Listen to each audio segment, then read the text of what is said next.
Louvado seja nosso Senhor Jesus Cristo, para sempre seja louvado.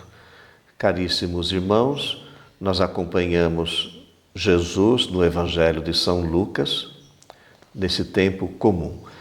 E nesse domingo nós vamos acompanhar uma parábola que Jesus conta. Ele diz assim: para alguns que confiavam na sua própria justiça e desprezavam os outros. É a história do fariseu e do publicano. São duas categorias da época conhecidas. Os fariseus, eles eram normalmente ligados à lei, era um grupo, quase que um grupo político na época de Jesus, né?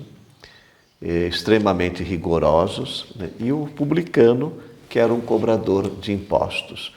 É uma categoria não muito aceita, era até desprezado pelos judeus, porque eles cobravam impostos, aliás, recebiam os impostos que eram enviados para os romanos, né? Bom, esses dois homens subiram ao templo para rezar, diz a história, né? Essa parábola, essa história que Jesus conta, ela retrata o coração da mensagem cristã revelada por Jesus Cristo, né?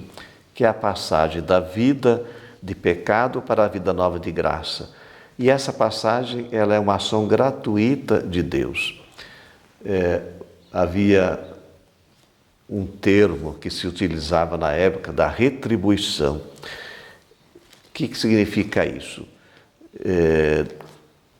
Deus, ele retribui de acordo com as obras, né? É o resultado das obras, não é a graça que ele nos concede. O fariseu vivia, então, esta mentalidade, sendo fiel à lei. Ele se sentia seguro, achando que ele estava salvo já, só por cumprir a lei. E é assim que ele se coloca diante do Senhor, quase numa atitude de orgulho, de arrogância, e rezava dessa maneira, né? Considerava já justificado pelo Senhor. Mas, ao pensar ter mérito e justificar-se diante de Deus, na verdade, ele estava se afastando do Senhor. O cobrador de impostos, ele tem uma postura diferente. Ele assumiu a sua condição de pecador, tinha consciência da sua culpa e da sua fraqueza. Olha só o que Jesus diz, que o publicano, ele voltou para casa justificado. O fariseu não, né? Meus irmãos, a religião, ela é um mistério de graça e de amor, né?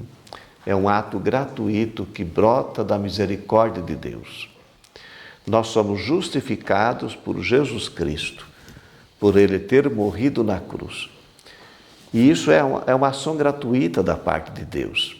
Da nossa parte, Ele pede apenas que nós acreditemos, que nós tenhamos fé. Quem entendeu, assim, profundamente essa pedagogia divina foi Paulo, né? Ele fez essa experiência, ele pessoalmente, né? Porque ele também era um fariseu. Aliás, chegou até a perseguir os cristãos por causa disso. E na sua conversão, ele entende que a ação misericordiosa de Deus é que nos salva, né? Ele até depois vai pregar muitas vezes isso. Nós somos justificados gratuitamente pela graça de Deus, pela redenção oferecida em Jesus Cristo. É assim que Paulo prega, né? Na leitura desse domingo, irmãos, num testamento espiritual muito profundo, além de conselhos, ele partilha com o jovem Timóteo essa sua experiência de fé, né? Ele não se gloria daquilo que fez. É o Senhor que lhe dá a segurança da salvação, né? Que dará a coroa de justiça, ele fala. É o Senhor quem esteve ao meu lado e me deu forças na evangelização e que me libertará de todo o mal. Irmãos, Deus é pura misericórdia, né? E Ele não se deixa mover pelas obras humanas, Ele se move pelo seu coração, que é misericordioso.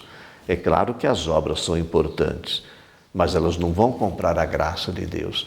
Que postura, então, nós devemos ter diante dessa bondade, dessa misericórdia, dessa graça que Deus nos concede? Uma atitude de humildade, vencer o nosso orgulho, rezar com humildade. Essa é a porta da graça. Acolher na fé esse dom oferecido por nosso Senhor Jesus Cristo. É assim que nós nos colocamos no caminho da salvação, como pobres criaturas, acolhendo esse amor, essa bondade e misericórdia que Deus tem por cada um de nós. Abençoe-vos o Deus Todo-Poderoso, Ele que é Pai, Filho e Espírito Santo. Amém.